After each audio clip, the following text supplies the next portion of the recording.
es que una vez más sintonicen esta que es su cita con la salud cada mañana por la señal Sin Fronteras de Teleuniverso. Gracias por el favor de su sintonía. Hoy tenemos la cabina a casa llena. Un amigo ya de la casa y por fin también recibimos en esta mañana a la doctora Michelle Tolentino, quien es endocrinóloga, y el doctor Alexis Flaquer, quien es radiólogo intervencionista, con quienes vamos a estar hablando sobre los trastornos de las glándulas tiroideas. Muy buenos días, doctores. ¿Cómo están? Buenos días. Muy buenos días. Un placer estar aquí de nuevo contigo. Gracias por siempre decir que sí. Este programa lo habíamos retrasado del mes pasado, que fue el mes de la lucha contra el cáncer de tiroides, pero siempre es oportuno poder traer sobre la mesa pues temas como este y sobre todo, doctora, usted como endocrinóloga, que muchas veces estamos confundiendo síntomas, señales y alerta y no sabemos qué es hasta entender qué son las tiroides, como bien decimos en dominicano. Así es, pues la tiroides es una glándula endocrina. Endocrina quiere decir que produce hormonas y se encuentra en la cara anterior del cuello. Y su función, o sea, la función de estas hormonas es regular todo el metabolismo, la función cardíaca, la presión arterial, el intestino, la memoria. La tiroides influye en todo el sistema. ¿Cómo damos algunas pautas para que los pacientes o el público que nos está viendo pueda reconocer cuándo es hora de ir a un endocrinólogo y tratar de chequearse? Si el paciente nota síntomas como cansancio extremo, no atribuido a las actividades que realiza en el día a día, trastornos del sueño, cambios en el peso que no se corresponden con la alimentación y la actividad física, retención de líquidos, taquicardia, pensamiento lento, pueden ser datos de alerta de que el paciente puede cursar con un trastorno tiroideo. Además, si nota un aumento del volumen del cuello, el cuello gordito, o nota algún abultamiento, se palpa un nodulito, eso es un dato ya de alerta que requiere la valoración por un endocrinólogo. Entonces, justamente ahí, cuando comenzamos a sentirnos esos bultitos o a vernos distinto el cuello, que asistimos donde ustedes dan, ok, sí, indican algún referimiento de imágenes para el tema diagnóstico. Ahí entra usted, doctor, ¿verdad?, en este proceso de evaluación para diagnosticar. Sí, bueno, el papel del radiólogo va muy de la mano del papel del endocrinólogo. Incluso ya hoy en día los endocrinólogos con especialidades en tiroides también hacen un rastreo ecográfico en el consultorio. Eso es muy importante porque esa es la primera alarma hacia algún hallazgo desde el punto de vista anatómico que pueda tener la glándula. El referimiento luego al radiólogo va para hacer relación a si hay alguna patología anexa también al tiroides o en el cuello, o incluso para clasificar ya desde el punto de vista imagenológico las patologías tiroideas como tal. Ahí por eso es tan importante la comunicación entre ambas especialidades con el fin de llegar a un diagnóstico específico en los casos en donde hay una patología subyacente que pueda ser tratada posteriormente. En este punto, y ya dada que tenemos aquí como que ambos llegamos, tema diagnóstico, el apoyo también de todo lo que tiene que ver radiología, y muchas veces no soy yo, esas son cosas que hemos escuchado, para decirle a una prima, ¿verdad? Retrasamos el hecho de las imágenes o los estudios que ustedes nos indican, las analíticas, esas imágenes de apoyo, y también entonces ese retraso, ¿cómo puede afectar el que ustedes puedan llegar más rápido a un diagnóstico? Así es, un diagnóstico oportuno pues hace la diferencia en el pronóstico del paciente. O sea, desde que hay datos de alerta, cambios en la voz, dificultad para tragar, que son otros datos sugestivos de que puede haber una patología tiroidea, inmediatamente hay que acudir a la valoración médica y también realizar las indicaciones que le damos, analíticas y en ocasiones los estudios de imagen. En este punto, ¿cuáles son esos trastornos más comunes que afectan las tiroides? Bueno, o la tiroides. Sí. Es una en plural. Así es. De los trastornos funcionales o en la función de la glándula, los más frecuentes son el hipotiroidismo, que es cuando la tiroides está lenta, y el hipertiroidismo, que es cuando la tiroides está acelerada. El hipo es mucho más frecuente que el hiper, y los nódulos tiroideos son muy frecuentes. Se estima que hasta el 70% de la población, cuando buscamos de manera intencionada por sonografía, vamos a encontrar que tiene quistes o nódulos en la tiroides. ¿Con qué se encuentran ustedes, doctor, cuando llega un paciente? Bueno, regularmente acá, cuando un paciente es evaluado de manera intencionada por el endocrinólogo, ya nos refieren con una sospecha, ¿no? O con algún hallazgo evidente. Sin embargo, el radiólogo en ese caso nos encontramos a veces con lesiones que pueden ser mixtas o bien definidas. Mixtas se refiere a lesiones que pueden ser tanto quísticas como sólidas o incluso lesiones sólidas. Las que más preocupan desde el punto de vista clínico son las lesiones sólidas. Van a haber clasificaciones diversas desde el punto de vista tanto clínico como radiológico, que dependiendo de dichas clasificaciones va a ser la sospecha de malignidad ante uno de estos nódulos de tiroides, o incluso va a regir lo que será posteriormente el tratamiento de tiroides, que es algo que podemos hablar un poco más adelante, de si el paciente puede ir a procedimientos quirúrgicos, a tratamientos clínicos o incluso a tratamientos mínimamente invasivos, que es la parte que nos compete a nosotros. ¿Hay factores desencadenantes de estos trastornos o es algo que se hereda, o cómo el paciente puede tener tal vez temas preventivos para no desarrollar alguna patología? Claro, el factor genético influye muchísimo. Cuando hay alguien en la familia con antecedentes de nódulos, quistes, bocio, hay más riesgo de que otros familiares también lo presenten. O sea, los genes sí predisponen a este tipo de patologías, pero hay otros factores que se han asociados, como el sobrepeso, la obesidad, niveles de insulina, glucosa, colesterol elevados, el tabaquismo, el cigarrillo aumenta el riesgo de tener este tipo de trastornos. La alimentación es un factor que también influye en mayor riesgo de tener nódulos. Los pacientes que tienen una alimentación rica en ultraprocesados tienen mayor riesgo. Entonces, se pueda prevenir, es muy difícil contestar esa pregunta porque nuestra epigenética no la podemos modificar, pero sí podemos ayudar a que la tiroides se mantenga estable, manteniendo un peso adecuado, una buena alimentación, el ejercicio, evitando fumar. Eso ayuda a mantener. ¿Hay factores ambientales que también inciden tal vez en la exposición que estamos teniendo a gases que a veces uno no sabe si son radioactivos o no? Hay muchas cosas en el ambiente, ¿no? Por supuesto, estamos rodeados de disruptores endócrinos, de sustancias que están afectando no solo la glándula tiroidea, sino todo el sistema hormonal, y eso conlleva a que en esta época tenemos más frecuencia de este tipo de patologías. Doctor, sabemos que automáticamente nos dicen que hay una imagen, uno va como más tranquilo. Sin embargo, hay un proceso que ustedes cuando tienen que someter a biopsia, por ejemplo, alguno de esos nódulos o cualquier otro proceso que sea pues más como que más invasivo, pues también uno como paciente puede coger miedo.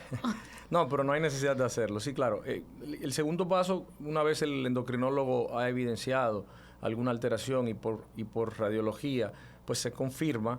Sí, una de las intervenciones que hacemos son las famosas biopsias. Las biopsias no son más que aspirar tejido de ese nódulo, guiado por imágenes, puede ser por una aguja fina, que es lo más frecuente. En casos muy escasos pueden ser agujas un poco más gruesas, pero relativamente es un proceso indoloro. Se utiliza anestesia local para este tipo de procedimientos, y lo que nos asegura es de que el patólogo, una vez estudie la muestra, nos especifique si esas lesiones definitivamente son benignas o si hay algún grado de malignidad que sugiera una intervención de inmediato para evitar la propagación de una lesión más compleja. Muchas veces tenemos la parte atrofiada, ¿verdad? La tiroides, y hay un medicamento que el paciente tiene que tomar, muchas veces de por vida o demás. ¿Hay manera cuándo saber, cuándo extraerlas, cuándo no? Recuerdo el caso de Juliana, que padeció cáncer de tiroides, y una de las preguntas de Juliana, entonces, si están ahí, ¿podemos extirparlas en cualquier momento o cuándo ustedes sugieren? Bueno, se sugiere realizar una cirugía de tiroides cuando ya tenemos una biopsia que confirme el diagnóstico de un cáncer de tiroides. También en bocios muy grandes, mayores de 5 centímetros, que está condicionando datos de compresión. Me refiero a esto que está condicionando dificultad para tragar, para respirar, que está afectando la voz, o cuando el tamaño del nódulo o del bocio es tan grande que ya está condicionando problemas estéticos. En este caso se puede valorar un tratamiento mínimamente invasivo como la radiofrecuencia o realizar cirugía en este paciente. Doctora, y sabemos que la doctora acaba de mencionar una palabra clave en parte de los estudios que usted realizó en la radiofrecuencia. Esta tecnología aplicada también al tratamiento de estas patologías. Háblenos un poquito de eso. Sí, bueno, primero aclarar que es una técnica mínimamente invasiva que se hace en conjunto no solo por el radiólogo intervencionista, sino también por un endocrinólogo especializado en tiroides, como es el caso de la doctora, ¿no? La mayoría de los equipos para el beneficio del paciente de esas condiciones son multidisciplinarios. O sea, eso ayuda y beneficia muchísimo al paciente porque le da, valga la redundancia, el beneficio de tener la parte clínica y la parte invasiva.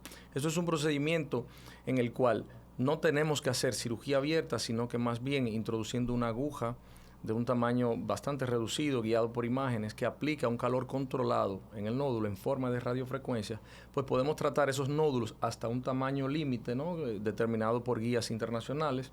Y esto lo que permite es que el nódulo vaya reduciendo de tamaño de manera progresiva, altere la función del mismo, o sea, que no siga produciendo esas células que pueden posteriormente malignizarse, y por consiguiente evitar una cirugía abierta y sobre todo conservar la función del tiroides sano y evitar eso que tú dices de tener que ingerir pastillas para suplementar las hormonas para el resto de la vida.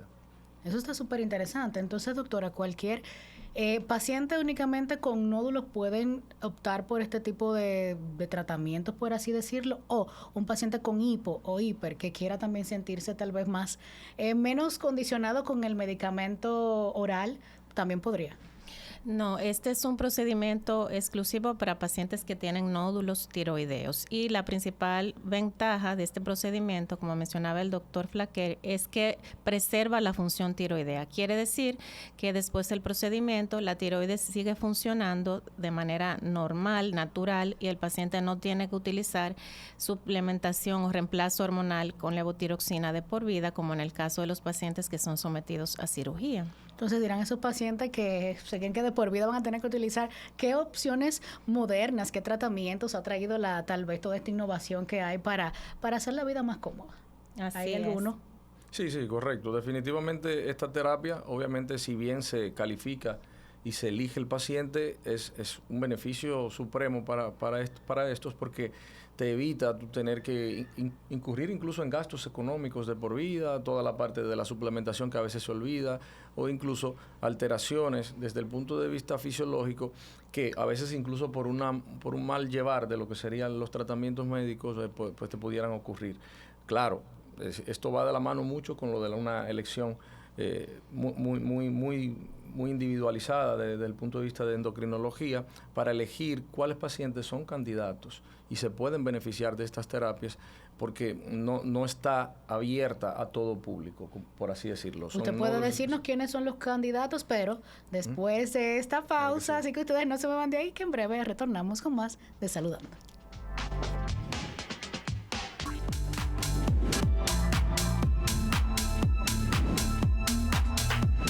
Gracias por mantenerse ahí en sintonía de Saludando, como yo me mantengo cada mañana vistiendo siempre para honrar, ¿verdad?, que a toda esa actitud de todos ustedes, pues visitando a Vicky Modas. Vicky Modas se encarga de ponernos así, a la altura de todos ustedes. Hoy miren, con este azul divino, ustedes vayan a ver las demás piezas. Ya esto se ha vuelto reiterativo en mí, pero es que yo siento que todo lo que traen es como que para más nadie. Entonces, ustedes no van a encontrar van a encontrar otros, así que vayan a visitarla también a las redes sociales y denle en calorcito. Ya sí, seguimos conversando con los doctores que nos visten en el día de hoy.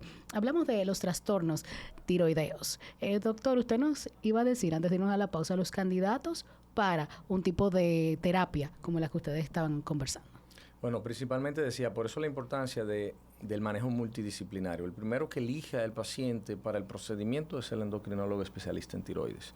Ellos evalúan desde el punto de vista clínico qué paciente se beneficia de este tipo de terapias. Nosotros, desde el punto de vista de la radiología intervencionista, evaluamos toda la parte morfológica. Existen unas guías que hablan de tamaños de nódulos, de formas de nódulos, de composición, qué tan quístico, qué tan sólido es el nódulo, pero sobre todo nódulos que estén por debajo de los 3.5, 3 centímetros, son nódulos que son bastante buenos para tratar, porque el beneficio que le otorga la terapia se ha observado y se ha comprobado que es muy bueno. También dependiendo de la cantidad de nódulos que tenga el paciente, porque una glándula tiroidea que esté completamente rodeada de nódulos, pues probablemente sea más candidato a cirugía que candidato a ablación. Pero nódulos únicos, 1, 2, hasta 3 nódulos que estén por debajo de 3 centímetros, hay clasificaciones desde el punto de vista imagenológico, como es el T-RADS, y también asociado a lo que sería la citología o el reporte de la biopsia que nos da el patólogo, va a determinar que el nódulo específicamente tiene una clasificación, como se denomina, de Bethesda, que es benigna y que nos permite tratar. Existen muy escasos todavía estudios, pero se está hablando mucho de algunos tumores malignos en específicos que pueden ser tratados con este tipo de terapia, pero todavía no es la regla. Este tipo de terapia está especificada para nódulos benignos que tengan un tamaño específico, que evaluamos en consulta en conjunto con endocrinología y que tengan una composición específica también. En este momento vamos a entrar a nuestro segmento de mitos y realidades, donde ustedes tienen la misión de decirnos qué tan verdad o qué tan cierto son esas cosas que uno escucha y lee por ahí. No vamos a decir que en las redes sociales, porque esto lo dice todo el mundo. El primer mito del día de hoy es: si tengo nódulos tiroideos, seguro que es cáncer. Bueno, este es un mito. La mayoría de los nódulos tiroideos son benignos. Afortunadamente, el 95% de los nódulos son buenos y solo un 5% de ellos pueden alojar un cáncer de tiroides. Doctor, ¿algo que agregar? No, yo estoy totalmente de acuerdo. Nosotros, desde el punto de vista de imágenes, lo que hacemos es que una vez, desde el punto de vista ultrasonográfico, tenemos sospecha de que un nódulo tiene una morfología diferente que pudiera sugerir cierto grado de malignidad, lo que hacemos es la toma de biopsia. Ya en la toma de biopsia nos ayudamos del patólogo para determinar si esas células definitivamente tienen una atipia importante que pueda condicionar a un cáncer. Así que qué bueno que ustedes lo aclaran, porque de repente uno ve esas observaciones, cuando uno va a buscar los resultados y ve esto y de una vez googlean o ahora se van a su amigo ChatGPT y hay un mundo, ahorita hay que mandarlo al psicólogo antes de que uno intervenga. Y él mismo es el psicólogo. Claro, lo importante es acudir a una valoración con el especialista ante el diagnóstico de un nódulo tiroideo. Así que ya saben, la familia y que a mí me dio es los especialistas. El segundo mito del día de hoy: las enfermedades de la tiroides solo afectan a las mujeres.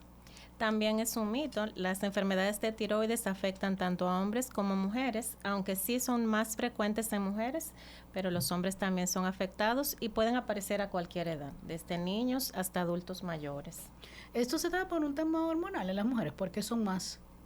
Se da más bien por los cambios hormonales y porque la enfermedad tiroidea más frecuente es autoinmune y las enfermedades del sistema inmunológico son mucho más frecuentes en las mujeres. Doctor, y cuando usted recibe un hombre allá a hacerle algún tratamiento de eso, aunque sea mínimamente invasivo, ¿quiénes se muestran más abiertos a este tipo de terapia, los hombres o las mujeres? Definitivamente las mujeres nos llevan la delantera en cuanto a la valentía en todos sentidos. Sin embargo, hemos tenido pacientes masculinos que se han sometido a la terapia con un buen grado de valentía. Sin embargo, las mujeres definitivamente en estadística nos superan. ¿Y los grados de recuperación son iguales también en hombres y mujeres? Sí, claro que sí.